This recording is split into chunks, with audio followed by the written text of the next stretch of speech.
मजबूत दीवार को अगर एक ही हथौड़े में गिरा दिया गया है तो जरूरी नहीं कि उसी हथौड़े से वो गिरी थी। उस गुलामी की दीवार पे पहले कई हथौड़े पड़े थे। आखिरी हथौड़ा जो गांधी नेहरू ने मारा, जरूरी नहीं कि आजादी उन्होंने दिलाई। लाला लाजपत राय, बाल गंगाधर तिलक, भगत सिंह, चंद्रशेखर आजाद, अशफाक उल्लाह खान, उधम सिंह और नेताजी सुभाष चंद्र बोस, इन्होंने कई चोटें मारी थी जिसके कारण वो कमजोर हो पाई और उसी के बाद हमें आजादी मिल पाई। नमस्कार, मैं विवेक बिंद्रा। हथौड़े की चोट वो इतनी इंपैक्टफुल थी कि गुलामी की दीवार को हिला के रख दिया। नेताजी सुभाष चंद्र बोस, पहली बार नेताजी शब्द गढ़ा गया, खुद से नहीं बनाया। दुनिया ने कहा शुरू से शुरुआत करते हैं। बोस, इनका जन्म 23 जनवरी आज के दिन 1897 में हुआ था। कटक जो कि उड़ीसा में है। इनके पिता जानकीनाथ बोस। एजुकेशन इन्होंने यूरोपियन स्कूल से कटक में करी थी। सिक्योर्ड करी इन्होंने सेकंड रैंक 10वीं क्लास में 1913 में, तभी उनका प्रेसिडेंसी कॉलेज में एडमिशन हुआ। एक्सपेल कर दिया गया बाद में उनको प्रेसिडेंसी कॉलेज से, क्योंकि ये थोड़े नेशनलिस्ट थे, एक्टिविस्ट थे। 1916 में इनको निकाल दिया गया। वैसे बता दें आपको, देशभक्ति का जुनून जब सर पे छा जाता है तभी करियर छोड़ के राष्ट्र की सेवा में बड़ा मजा आ जाता है। ब्रिटिश सरकार ने भारत की स्वास्थ्य सेवाओं का बुरा हाल किया हुआ था। इतना बुरा हाल किया हुआ था, इतना नजरअंदाज कर दिया था कि बड़ी बड़ी बीमारियों का अटैक चल रहा था और ये गरीबों की सेवा करना चाहते थे। Plague, cholera, malaria, small pox, chicken pox, influenza, खतरनाक बीमारियां थी। इसी दौरान कोलरा के कारण, कोलरा मतलब हैजा, उसके कारण लगभग 2.5 लाख लोगों की मौत हो चुकी थी। कई बार कोलरा लौट लौट के वापस आ रहा था। चारों तरफ महामारी आ चुकी थी। बुरा हाल था। लाशें ऐसे पड़ी थी जैसे मक्खियां भिन बना रही है, मक्खी मच्छरों की तरह लाशें पड़ी थी। मां अपने बच्चे की लाश को लेकर के गोद में रोए जा रही थी और दूसरी तरफ इन्होंने देखा कि बेटा अपने पिता की लाश में के पास बैठ करके जोर जोर से रो रहा है। इनका दिल एकदम पसीज गया, ये घबरा गए। लावारिस पड़ी लाशों को उसके बाद लेके जाते थे। ये उनका अंतिम संस्कार किया करते थे। सहमे पड़े थे। वहीं ये प्रण लेते हैं कि मैं सब चीजों को ठीक करूंगा और भारत को सपनों का भारत बनाऊंगा। ये जो समय था, ये इनके कॉलेज का समय था जब ये समाज सेवा किया करते थे। तो जिंदगी के 2 हिस्से बने। शुरुआत का समाज सेवा का हिस्सा था, उसको बोलते हैं स्पिरिचुअल सर्विट्यूड। बाद में बना इनका सोशल एटीट्यूड। पर समाज सेवा के दौरान भी, उस समय भी ये इतने बढ़िया लीडर थे कि इनको स्टूडेंट काउंसिल का हेड बना दिया कॉलेज में। और वहां पे अंग्रेज प्रोफेसर हुआ करते थे और भारतीय बच्चों के साथ बहुत दुर्व्यवहार करते थे। मिस्टर ओ नाम के एक प्रोफेसर थे, स्टूडेंट को बिना बात के, इंडियन स्टूडेंट को पीट दिया करते थे। इतना पीटते थे उनको, तो ये बात जब नेताजी के पास गई तो ये प्रिंसिपल के पास जाके शिकायत करी कि भाई ये क्यों अंग्रेज प्रोफेसर भारतीय बच्चों को पीट रहे हैं, क्यों? उन्होंने प्रश्न किया तो प्रिंसिपल ने कहा, अच्छा, प्रिंसिपल को बोले माफी मांगने को बोल दो, उनको माफी मांगनी पड़ेगी। प्रिंसिपल ने कहा यार क्यों माफी मंगवा रहे हो, डिपार्टमेंट हेड है, कोई बात नहीं, ऐसा होता रहता है। नेताजी ने कहा मैं स्ट्राइक करूंगा। कुछ नहीं हुआ, फिर इनको स्ट्राइक करनी पड़ी और जब स्ट्राइक करी तो बात अखबारों में आ गई। अखबारों में आ गई तो उनको आके माफी भी मांगनी पड़ी। लेकिन मिस्टर ओ फिर भी नहीं सुधरे, माफी मांगने के बावजूद नहीं सुधरे। वो कई बार और बच्चों को उन्होंने पीट दिया और इस बार जब उन्होंने पीटा तो बच्चों ने उल्टा पीट डाला उनको। फिर बात जब प्रिंसिपल के पास गई तो प्रिंसिपल बोले आपने पीठ पीछे वार किया है। और नेताजी बोले पीठ पीछे नहीं, सामने से वार किया है, कायर नहीं है हम। इस चक्कर में उनको कॉलेज से निकाल भी दिया जाता है। फिर एक कमीशन बनाई जाती है और कमीशन कहते हैं कि भाई चलो उसको एक बार और माफी मांगने का मौका देते हैं। पर इन्होंने वहां जाके भी माफी नहीं मांगी। इन्होंने कहा गलत के आगे झुकना नहीं है और सही से मुंह मोड़ना नहीं है। सुभाष चंद्र बोस ने कमीशन के आगे माफी मांगने से मना कर दिया। भारतीयों के साथ भेदभाव के खिलाफ इन्होंने बहुत बोला। ये कॉलेज टाइम से करते थे। कमीशन गुस्सा हो जाता है, उसके बाद इनको कॉलेज से निष्कासित कर देते हैं। इस घटना से आता है उनके जीवन में बदलाव जब वो पॉलिटिकल करियर को बिल्ड करते हैं। उनका मानना था कि सबसे बड़ा अपराध अपराध नहीं, अपराध से ज्यादा बड़ा अपराध है कि अन्याय को सहना और गलत के साथ समझौता करना। बहरहाल अब कॉलेज से तो निकाल दिए गए थे, तो उनके पिता जो बैरिस्टर थे उन्होंने इनको बुलाया और बोला बेटा सुभाष, जो हो गया, अब एक काम करो, तुम आईसीएस की तैयारी करो, इंडियन सिविल सर्विसेज की। सिविल सर्विसेज मतलब टॉप मोस्ट रैंक। 4 साल की तैयारी लगती थी और उस समय जो पढ़ाई थी वो इंडिया में नहीं थी, लंदन जाके पढ़ना पड़ता था। और 4 साल की तैयारी के लिए इनको लंदन भेजा। इतने बुद्धिजीवी, इतने जबरदस्त बुद्धिमान के 4 साल की पढ़ाई इन्होंने 7 महीने में कर ली और रैंक होल्डर हो गए। 4th रैंक इनको मिली। अमूमन भारतीय उस समय सिविल सर्विसेज में नहीं जाते, इन्होंने अंग्रेजों को पीछे छोड़ दिया। अच्छा, अब ये जब वहां पे रैंक होल्डर बने, इनके मन में क्या है, देश लुट रहा है अंग्रेजों के हाथ में और मैं मौज काटूं उन्हीं के साथ में। तो इनको बड़ा फील हुआ कि मैं आईसीएस की नौकरी को, इन्होंने 1921 में उसी समय लात मार दी और यह घटना जो है जंगल की आग की तरह फैल गई। और अब उसके बाद ये आग की तरह फैल गई। अंग्रेज बड़े हैरान हुए कि भाई पहला आदमी भारतीय जो आईसीएस की नौकरी को लात मार रहा है। किसी को विश्वास नहीं हुआ, पहले कभी किसी ने छोड़ी नहीं थी। इनके पिता ने, बड़े भैया ने, सबने समझाया, पर जब राष्ट्र प्रेम का शोला दिल में घर कर जाता, फिर दुनिया का हर सुख फीका नजर आता है। इन्होंने कहा कि भाई मेरा जन्म देश को लूटने के लिए नहीं बल्कि देश के लिए कुछ करने के लिए हुआ है। तो लोग हैरान हो गए और लोग उनसे मिलना चाहते थे, उनको देखना चाहते थे, उनके विचारों को जानना चाहते थे कि कौन है वो व्यक्ति जिसने मखमलों वाले बिस्तर को छोड़ करके कांटों भरी जमीन को चुना है केवल देश सेवा के लिए। वापस जब ये पानी के रास्ते मुंबई आए तो हजारों हजारों लोगों की भीड़ आ गई। हजारों लोग उनको देखने के लिए आए कि भाई कौन है ये आदमी। तो मुंबई में हजारों लोगों की भीड़ देख के उन्हें एक बात समझ आ गई, छोटी सी आईसीएस की नौकरी को लात मारने में इतने लोगों ने विश्वास किया, अगर मैं मेहनत करूं तो पूरे देश को इकट्ठा कर सकता हूं। उनकी as a leader thinking lateral out of the box, macro thinking थी, बड़ी थिंकिंग थी। महान व्यक्ति की यह पहचान है कि वो भविष्य की परिस्थितियों को वर्तमान को देखते हुए पहचान लेता है। अब 1928 के दौरान कांग्रेस एक मजबूत आंदोलन बन चुका था और सुभाष चंद्र बोस, गांधी और नेहरू के साथ उनके मतभेद थे पर मनभेद नहीं थे, अंदर से दोस्त थे। वो सम्मान करते थे, गांधी को अपना गुरु मानते थे। उन दिनों लॉर्ड इरविन हुआ करते थे, उस समय के वाइसराय थे। उन्होंने गांधी जी को कन्विंस कर लिया, सहमत करा लिया कि भाई डोमिनियन स्टेटस दे देते हैं, ये भी एक फ्रीडम है। अब आप फ्री हो जाओगे, आपको डोमिनियन स्टेटस मिल गया, आप अपनी सरकार चलाओगे, अपने इलेक्शन करोगे। और उन्होंने इस प्रस्ताव को कलकत्ता अधिवेशन में प्रस्तुत किया कि भाई डोमिनियन स्टेटस ले लो। अच्छा, ये इनको पसंद नहीं आया।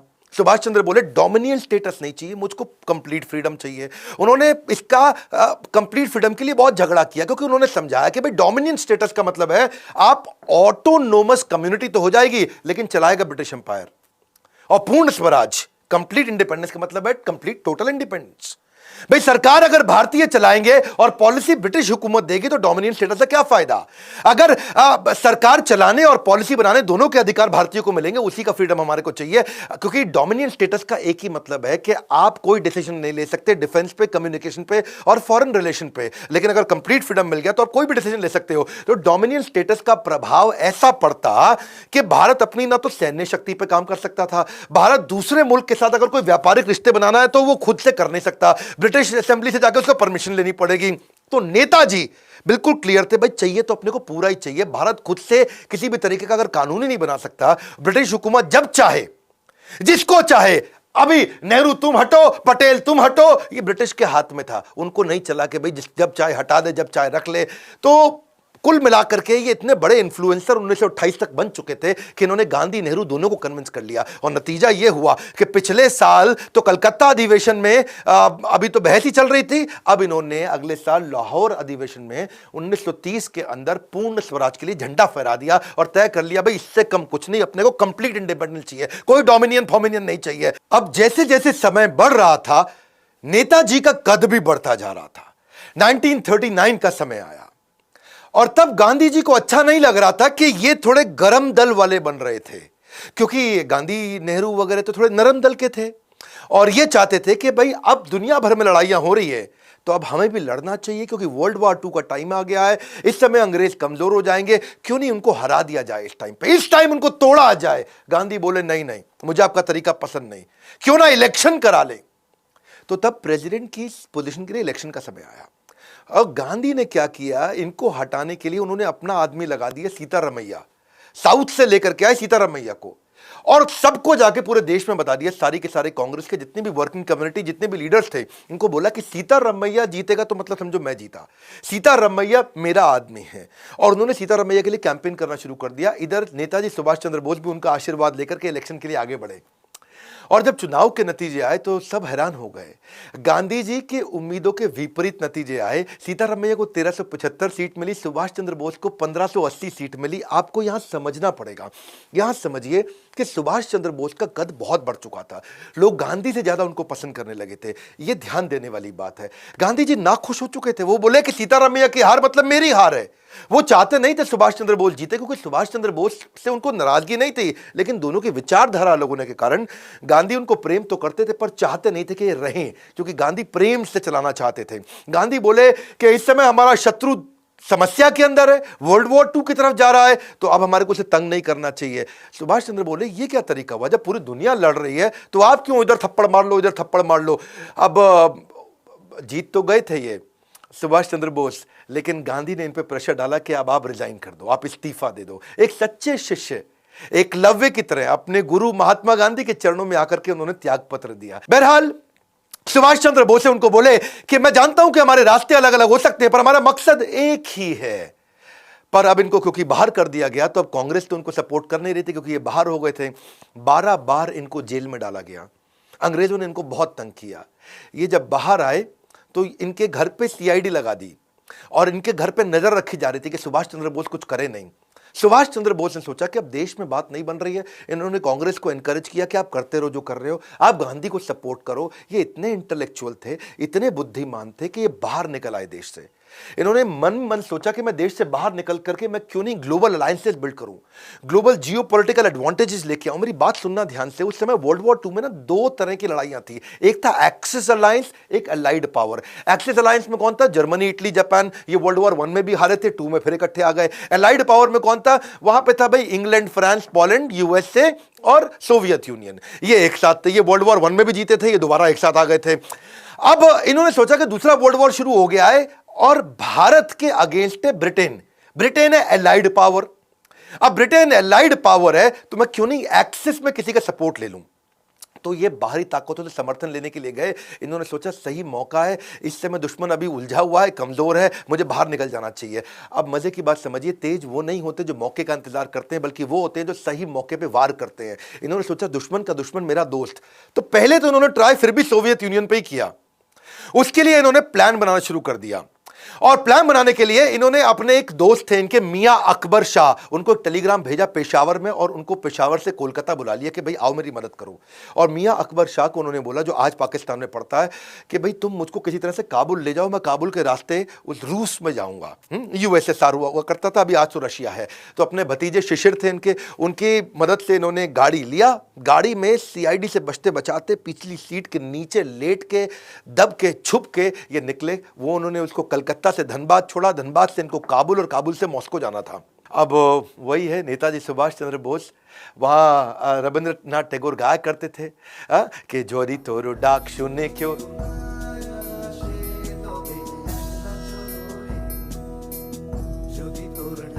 तो ये अकेले चल पड़ते रहे। जो दी तोरो डाक, अगर तेरी आवाज सुन के कोई ना शेन, अगर कोई नहीं आता है तो तबे एकला चलो रे। सारी जुगत लगा के सुभाष चंद्र बोस जर्मनी पहुंच गए हिटलर से मिलने के लिए।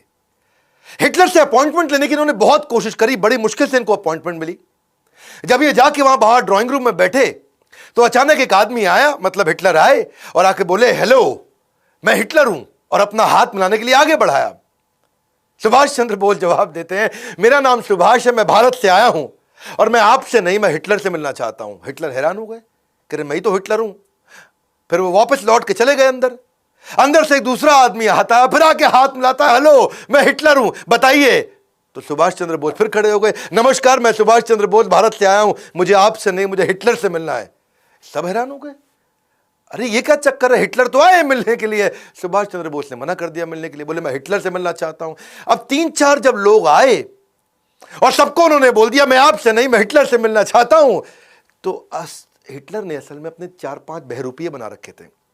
उसको अपनी जान का खतरा रहता था और सुभाष चंद्र बोस हर बार पहचान गए। असली हिटलर को जब ये बात पता चली तो उसकी बुद्धि चकरा गई और वो बाहर आए। उनके लिए यह पहली बार हुआ पूरी पृथ्वी पे कि किसी आदमी ने पहचान लिया कि यार ये तो असली हिटलर नहीं है। तो वहां करके उन्होंने अपना दूरी से वहां खड़े हो गए और दूर पे आके खड़े होकर के इनको देखने लगे कि क्या चक्कर है, ये पहचानता कैसे। तब सुभाष चंद्र बोस खड़े हो गए और दूर से खड़े हो गए हिटलर उनको बोले कि बताइए क्या बात है, क्यों मिलना चाहते हैं। और तभी सुभाष चंद्र बोस मुस्कुरा के आगे बढ़े, बोले नमस्कार मैं सुभाष चंद्र बोस भारत से आया हूं, मैं आपका बहुत धन्यवाद करना चाहता हूं हिटलर कि आपने मुझसे मिलने का मुझे ही अवसर दिया। हिटलर हैरान, क्या पहचान गया ये? अब बिल्कुल ठीक पहचाना। पूछा कि भाई तुमने मुझे पहचाना कैसे? सारी बात छोड़, पहले ये बताओ पहचाना कैसे? आज तक दुनिया में कोई पहचान नहीं पाया। मेरे यही सारे कॉपी जो मेरे हिटलर के होते हैं, ये दुनिया भर में घूमाते हैं, सारे काम कराते हैं, तुमने पहचान लिया। तो तभी सुभाष चंद्र बोस बोले कि भाई मैं आपसे मदद मांगने आया था, मैं आपके चौखट पर आया हूं और आपका स्वभाव थोड़ा गर्वात्मक होना चाहिए, थोड़ा गर्व वाला होना चाहिए। और आप आके पहले हाथ बढ़ा देते थे कि मैं हिटलर हूं, बताइए। तो मैं उसी से समझ गया कि हिटलर के पास एक किसी पराधीन देश से, भारत जो कि परतंत्र है, वहां से कोई मदद मांगने आया तो आपके चेहरे में वो गर्व नहीं दिख रहा था। तो आपके जो कॉपी थे वो राइट बिहेवियर नहीं डिस्प्ले कर रहे, और हिटलर की बुद्धि चकरा गई। बोला ऐसा इंटेलिजेंट आदमी कभी नहीं देखा। इसको क्या बोलते हैं, एक्यूरेट जजमेंट। और इसके बाद इस मुलाकात से हिटलर इतना प्रभावित हुआ कि जो युद्ध बंदी इन्होंने बना रखे थे, युद्ध बंदी जो 4000 इन्होंने अंग्रेजों से जीते थे, उनको उन्होंने फ्री कर दिया और वो वहां से आजाद हिंद फौज में ज्वाइन किए नेताजी सुभाष चंद्र बोस के साथ में। हिटलर ने इनको हेल्प करी और इन्हें कहा कि देखो, अगर आप आगे बढ़ना चाहते हो, जीतना चाहते हो, भारत जर्मनी से बहुत दूर है और जापान एक्सेस पावर है, हम लोग के साथ की पावर है। मैं जापान में बात करवा देता हूं आपकी, कुछ सिस्टम्स तय करते हैं कि मैं आपको जापान भेजता हूं यहां से, और वहां से आप टीम बनाई, क्योंकि जापान आपकी मदद करेगा। जापान हम लोग के साथ का है और जापान भी अंग्रेजों के खिलाफ है। तो ये बड़ा मुस्कुराया, इनको बहुत अच्छा लगा। तो हिटलर ने इनके लिए बहुत अच्छा अरेंजमेंट किया।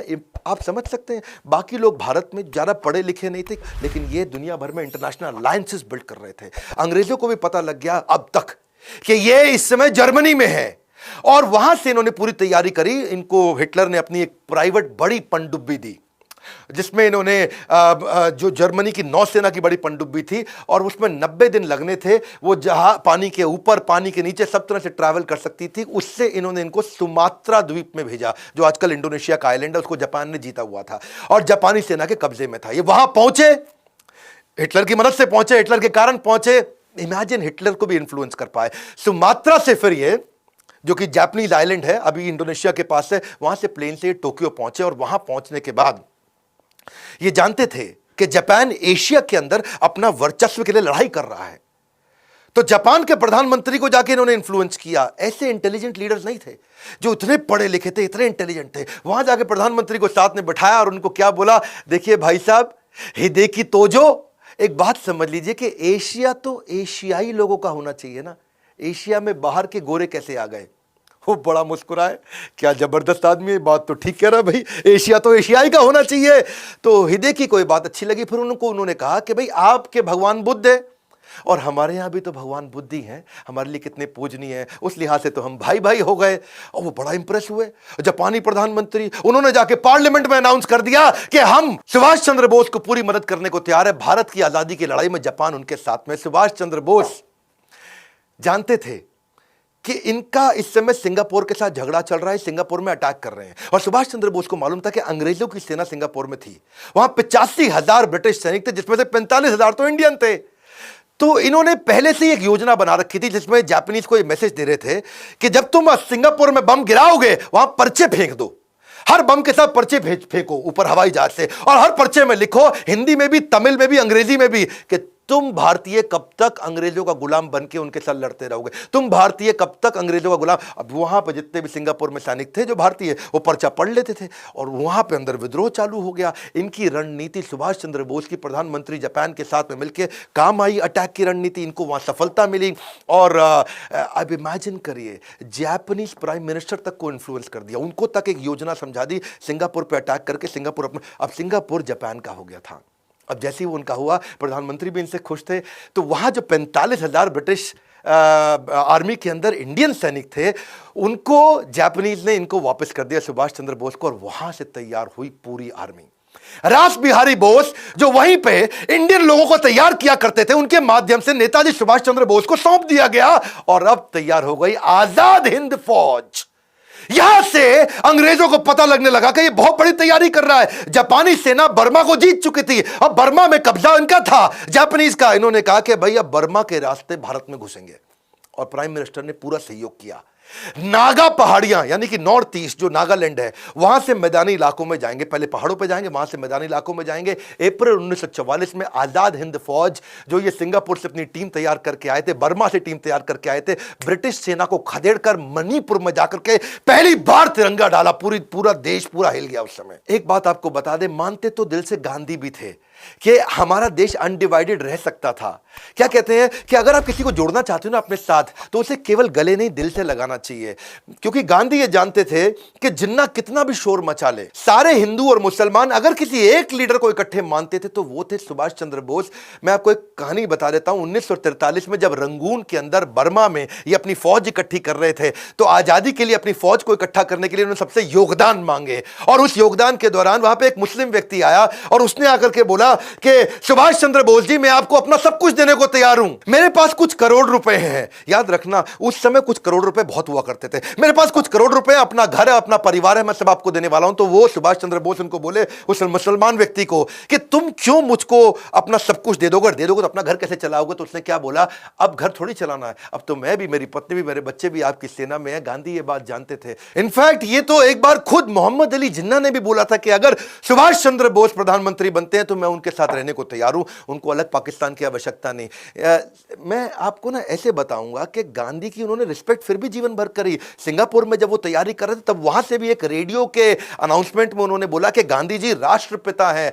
लेकिन इंडिया में एक्सेप्टेंस सुभाष चंद्र बोस की बहुत बड़ी थी, वो इतनी बड़ी थी कि वास्तव में अगर 1945 में वो जीवित होते ना तो चांसेस थे कि इनको राष्ट्रपिता की उपाधि मिल जाती। पहले प्रधानमंत्री तो ये पक्का बनते ही बनते। उसके कारण क्या है, क्योंकि इनसे ज्यादा बुद्धिमान व्यक्ति, इंटेलेक्चुअल जीनियस, इनसे ज्यादा विजनरी जो दूर तक सोच सके, क्योंकि बाकी सब तो ऑपरेशंस में हिंदुस्तान में लड़े रहे, ये पूरी दुनिया का अलायंसेस लेके आते रहे। इनसे ज्यादा इकोनॉमी को समझना, इंडस्ट्रियलाइजेशन को समझना, ब्यूरोक्रेसी को समझना, सोशल सिविक्स को समझना, डिप्लोमेसी, इंटरनेशनल अलायंसेस, जियो पॉलिटिकल पार्टनरशिप, इनके पास शायद बुद्ध आदित्य योग था। बुद्ध आदित्य योग ये वो योग होता है कि आप जब भी कुछ कहें तो पूरी दुनिया आपकी बात माने। ये जहां जो बोलते रहे दुनिया इनकी बात मानती थी।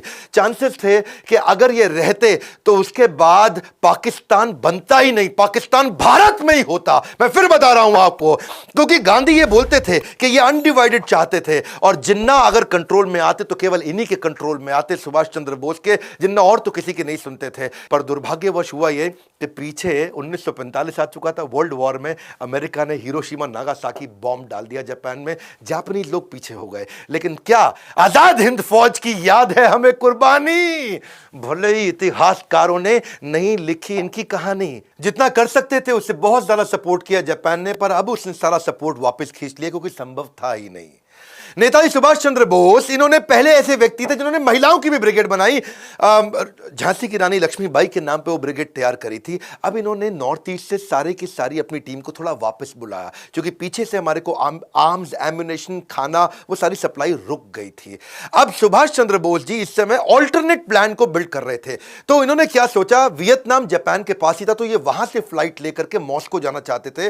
वर्ल्ड वॉर 2 लगभग खत्म हो चुका था हिरोशिमा नागासाकी के बाद। तो उन्होंने प्लान किया था यूएसएसआर के साथ मैं नए अलायंसेस बिल्ड करूंगा, कुछ नई स्ट्रैटेजी लेके, नई योजना से। जब वहां जाने लगे, अब वियतनाम से मॉस्को जाते वक्त खबर ऐसी आई कि ताइवान, रास्ते में ताइवान के एयरपोर्ट के पास उनका जहाज क्रैश हो गया और उसमें देहांत हो गया। खैर, इसमें बहुत सारी बातें थी, वो उनका देहांत हुआ कि नहीं हुआ इसकी बात बाद में करूंगा। पर भारत में अंग्रेजों ने हमारी सारी लीडरशिप को उठा लिया, पकड़ लिया। वो क्राइम वॉर के तहत हमारे यहाँ के जो आर्मी के अधिकारी थे, जो आजाद हिंद फौज के थे, उनको सबको पकड़ा उन्होंने और देशद्रोह के आरोप में उन पे मुकदमे चलाने लगे। यहाँ पे नेताजी अब तक बहुत काम कर चुके थे और पूरी दुनिया में खबर फैल चुकी थी कि उनका देहांत हो चुका है, अब वो जीवित नहीं है।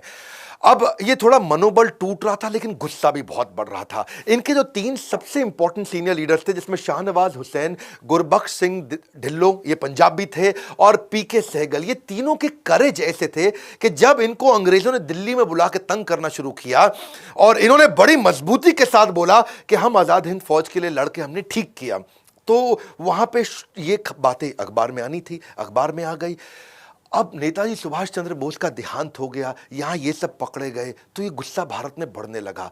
कैसे नेताजी सुभाष चंद्र बोस सबसे बड़े कंट्रीब्यूटर माने जाएंगे हमारे देश की आजादी के लिए, ये आपको ऐसे पता चलेगा कि तुरंत अगले हर हफ्ते में नई नई खबरें आने लगी। रॉयल नेवी जो थी, जो ब्रिटिश की नेवी थी, ब्रिटेन की नेवी, वहां पे अंदर से ही बगावत होने लगी। जितने भारतीय सैनिक थे रॉयल नेवी के पास में, सबने बोल दिया अब हम तुम्हारे साथ में नहीं है। जब वो सब खबरें आई तो रॉयल एयरफोर्स मतलब जो ब्रिटेन के पास एयरफोर्स थी, यानी कि जिसमें भारतीय सैनिक काम करते थे, वहां पर भी बगावत होनी शुरू हो गई। ये कुल मिला के लगभग 20,000 सैनिकों की बगावत पब्लिक में आई और वो खिलाफत और बगावत और बढ़ी तो सारे सैनिकों में गुस्सा आने लगा। उससे क्या हुआ, तो जय हिंद के नारे जब बहुत तेज हुए तो सब प्रभावित होते होते रॉयल एयरफोर्स बची थी, वहां पे भी बगावत बढ़ी। रॉयल एयरफोर्स और रॉयल आर्म फोर्स के बाद में बची ब्रिटिश इंडियन आर्मी, वहां विद्रोह चालू हो गया। अब ये विद्रोह पूरा फैल गया, सारे के सारे लोग गुस्से में आ चुके थे और अंग्रेजों को अंदर लगने लगा कि भाई अब इन पे भरोसा करना संभव नहीं है। भारत में ब्रिटेन की जो आर्मी थी, सुनिएगा, भारत में जो ब्रिटेन की आर्मी थी वो केवल 40,000 लोगों की थी, इंडियन सोल्जर 25 लाख थे। अब वो 40,000 जरा से और भारतीय सैनिक 25 लाख, वो 25 लाख को ये 40,000 कंट्रोल करते थे। अब वो 25 लाख तो छोड़ो, अब इस विद्रोह के बाद वो 25,000 के साथ भी लड़ने लायक नहीं बचे थे ब्रिटिशर्स।